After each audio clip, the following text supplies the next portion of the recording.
विधानसभा चुनाव की घोषणा होने के साथ ही तैयारी के साथ साथ आरोप प्रत्यारोप का दौर भी चरम पर है। सीधे हिमाचल प्रदेश से हमारे साथ जुड़ी हुई है हमारी सहयोगी कनिका। और कनिका, पहला सवाल आपसे यह है कि मल्लिकार्जुन खड़गे ने आज बीजेपी पर उन्हीं के अंदाज में सवाल दागा है, उन्हीं के अंदाज में निशाना साधा है। इसको लेकर क्या कहेंगे?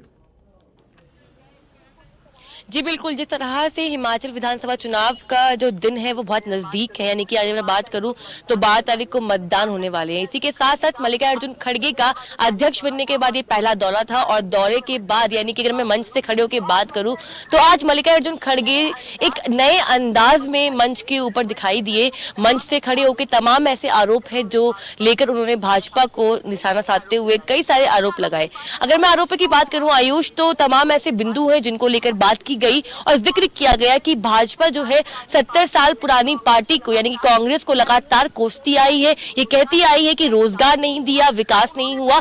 तो उन्होंने प्रधानमंत्री को घेरते हुए एक सवाल दागा कि क्या सारा रोजगार, सारी विकास केवल 8 सालों में ही हुई है? क्योंकि जब से केंद्र में भारतीय जनता पार्टी की सरकार बनी है, क्या सभी रोजगार, सभी विकास 8 सालों में हुआ है? इसी के साथ साथ मल्लिकार्जुन खड़गे ने ऐसे तमाम बिंदु हैं जिसको लेकर भाजपा पे निशाना साधते हुए कहा। उन्होंने जेपी नड्डा को भी कहा कि हमारी लोकतांत्रिक पार्टी है, इसलिए हमारे यहाँ अध्यक्ष पद का चुनाव होता है, परंतु भाजपा में अध्यक्ष पद का चुनाव क्यों नहीं हो रहा? तो ऐसे कई सारे मुद्दे हैं, चाहे वो विकास को लेकर हो, चाहे महंगाई को लेकर हो, चाहे पेट्रोल डीजल के बढ़ती कीमत को लेकर हो। तमाम ऐसे बिंदु हैं, उनको पकड़कर उन्होंने बीजेपी को साधा निशाना और उसी के साथ साथ जेपी नड्डा और प्रधानमंत्री नरेंद्र मोदी को भी उन्होंने लपेटे में लिया।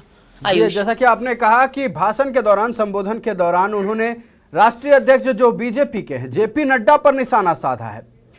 बीजेपी अब हमेशा से यह आरोप लगाती रही थी कांग्रेस पर कि लोकतांत्रिक तरीके से यह पार्टी नहीं चलती है, किसी एक के शीर्ष नेतृत्व में बस यह पार्टी चले जा रही है।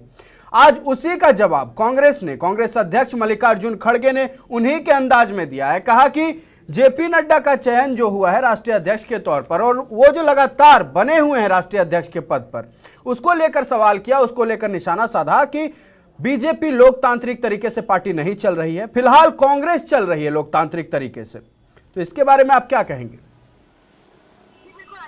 जी बिल्कुल आयुष, देखिए जिस तरह से लगातार हमने देखा कि पिछले कुछ समय में कहीं ना कहीं अध्यक्ष पद के चुनाव को लेकर कई सारे सवाल दागे गए। लगातार पक्ष और विपक्ष की जो पार्टियां हैं वो एक दूसरे को घेरती आई हैं। उसी के साथ साथ हिमाचल चुनाव को लेकर मैं बात करूं तो जो चुनावी रैलियां हैं उसका जो आयोजन है वो बहुत जोरों शोरों से दिखाई दे रहा है। अगर यहाँ पे मल्लिकार्जुन खड़गे की एक रैली चल रही है, जन संबोधन चल रहा है, तो दूसरी ओर प्रधानमंत्री नरेंद्र मोदी का भी संबोधन चल रहा है। और उसी के साथ साथ जब जेपी नड्डा की जिक्र किया गया, क्योंकि हमने देखा है कि अभी कुछ दिन पहले जेपी नड्डा ने घोषणा पत्र को लेकर कांग्रेस पे एक निशाना साधते हुए कहा था कि उनके घोषणा पत्र में ना ही कोई विजन है और ना ही कोई वजन है। तो उसी को लेकर जेपी नड्डा जो है लगातार सुर्खियों में भी बने रहते हैं।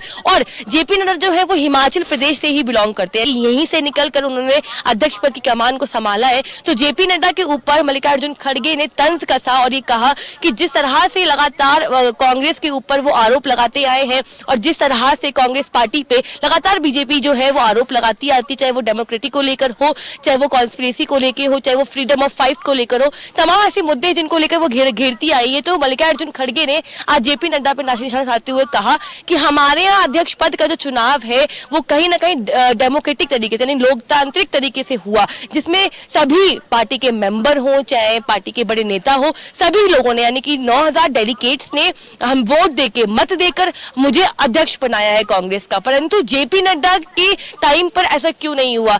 जब लगातार भाजपा केंद्र में बैठी सरकार ये दावा करती है कि हम लोकतांत्रिक तरीके से पार्टी चला रहे हैं, लोकतांत्रिक तरीके से हम देश में स्थापित हैं, तो इसी को लेते हुए आज मल्लिकार्जुन खड़गे ने जेपी नड्डा पे सवाल भी दागा और उसी के साथ साथ बीजेपी को घेरने की कोशिश भी की। आयुष, और बताना चाहूंगी अपनी ऑडियंस को कि अभी कुछ दिन पहले ही ऐलान किया गया था कि जेपी नड्डा का जो कार्यकाल है वो खत्म होने वाला था, परंतु कहीं ना कहीं विधानसभा चुनाव जो गुजरात और हिमाचल के थे उसको मद्देनजर रखते हुए पार्टी की ओर से ये भी ऐलान किया गया था कि 2022 में जो जेपी नड्डा का अध्यक्ष पद का टाइम जो पीरियड है वो खत्म होने वाला है उसको एक्सटेंड किया जाएगा और इसके बाद जब चुनाव का दौरा खत्म हो जाएगा उसके बाद अध्यक्ष पद के चुनाव का नियंत्रण किया जाएगा पार्टी की ओर से।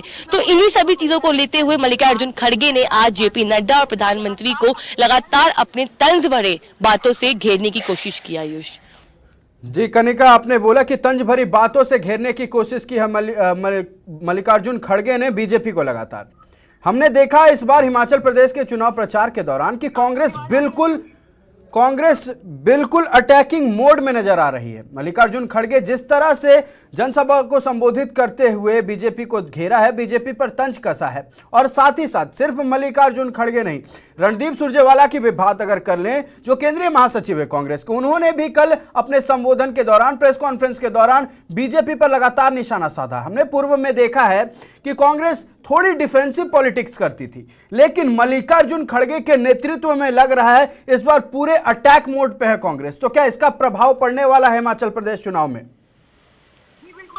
जी बिल्कुल, देखिए जब मल्लिकार्जुन खड़गे ने अध्यक्ष पद की कमान संभाली तो कहा गया था कि कांग्रेस जो है अब नई नीतियों के साथ देश के सामने आएगी और कहा गया था कि जिस तरह से कांग्रेस पार्टी ने अभी तक शासन किया, जिस तरह से पार्टी की कमान को संभाला गया है, जिस तरह से पार्टी को बनाया गया है, मल्लिकार्जुन खड़गे के आने के बाद पार्टी में एक नई बूस्ट मिलेगा, पार्टी की एक नई छवि आएगी। और हमने देखा भी यही है कि जिस तरह से मल्लिकार्जुन खड़गे जब अध्यक्ष बने कांग्रेस के, तो उसके बाद एक फुल पावर के साथ कांग्रेस जो है वो बीजेपी पे अटैक करती आई है, यानी अपनी विपक्षी पार्टी को लेकर। और अगर मैं हिमाचल की बात करूं तो देखिए हिमाचल में मुद्दे ही ऐसे हैं कि जिस तरह से लोग जो बात कर रहे हैं, जो मैनिफेस्टो जारी किया जा रहा है, एक तरफ अगर हम बात करें बीजेपी के मैनिफेस्टो की तो वहां पे यूनिफॉर्म सिविल कोड यानी कि कॉमन सिविल कोड लाने की बात की जा रही है, वहीं दूसरी ओर पुरानी पेंशन की जो योजना है उसको लेकर कांग्रेस अपना दांव खेल रही है। कल हमने सुरजेवाला से बात की, उन्होंने भी यही चीज बोला कि जिस तरह से पुरानी पेंशन बहाली को लेकर एक बड़ा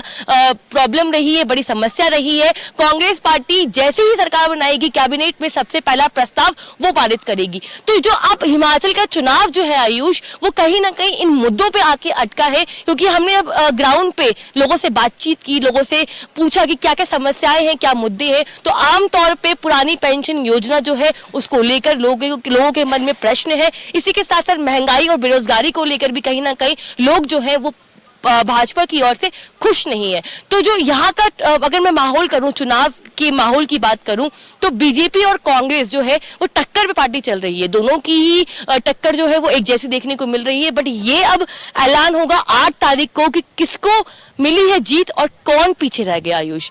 और उसी के साथ साथ अगर हम मल्लिकार्जुन खड़गे की बात करूं या भूपेश बघेल की बात करूं मंच पे खड़े, या फिर सुरजेवाला जी की बात करूं, तो तमाम पार्टी के नेता जो हैं, बड़े बड़े लीडर्स हैं कांग्रेस के, वो लगातार भाजपा को चारों तरफ से घेरने की कोशिश कर रहे हैं, चाहे वो महंगाई हो, बेरोजगारी हो, चाहे वो यूनिफॉर्म सिविल कोड की बात हो, चाहे वो वक्फ बोर्ड की जमीन के जांच के लेकर भी बात क्यों ना हो, लगातार भाजपा को घेरा जा रहा है। और यही कहा जा रहा है कि पिछले 8 साल में अगर हम महंगाई की बात करें तो बढ़ती जा रही है।